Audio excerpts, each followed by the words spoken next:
Hello, it's Polar Bear time here. Just in case some people are struggling, going to provide a quick guide on Guess the Card game, which is in dark mode of Legend of the Red Dragon. A 5-second rundown of how the game works. It's a memory card game. Try to find each card's pair before you run out of either time or guesses. Alright, now let's hop right into my most important tip. Tip number 1, don't guess the card, know the cards. When you're trying to memorize cards, you're probably using 1 or 2 word descriptions to keep track of what you've seen. For example, when I saw this, I thought Beard Man.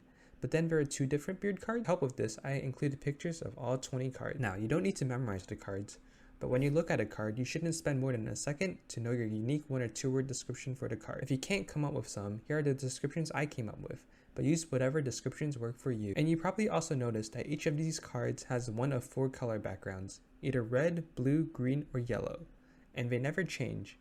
So you can use that information too. And these are the special cards. I'm not going to go that in depth here because these are self-explanatory. Tip number 2, don't randomly review cards. Random revealing is bad because it adds an extra layer of work.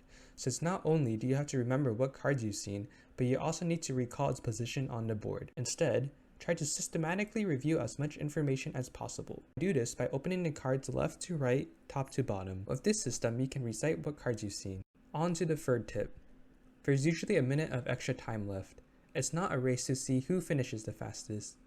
So after revealing a few cards, try quickly writing down the descriptions and sacrifice that extra time for information you're confident in. Tip number 4. This tip isn't as practical as the other ones, but no pressure, guys. Take a deep breath. The most important thing is to have fun. And I know these quills take a long time to regenerate, but there's still at least 5 weeks in the event left to try again. And that's all the tips I have. If you enjoyed this content and found it helpful, it'd make my day if you guys drop a comment about your silliest descriptions for a card. Polar Bear Gang, I'll see you next time.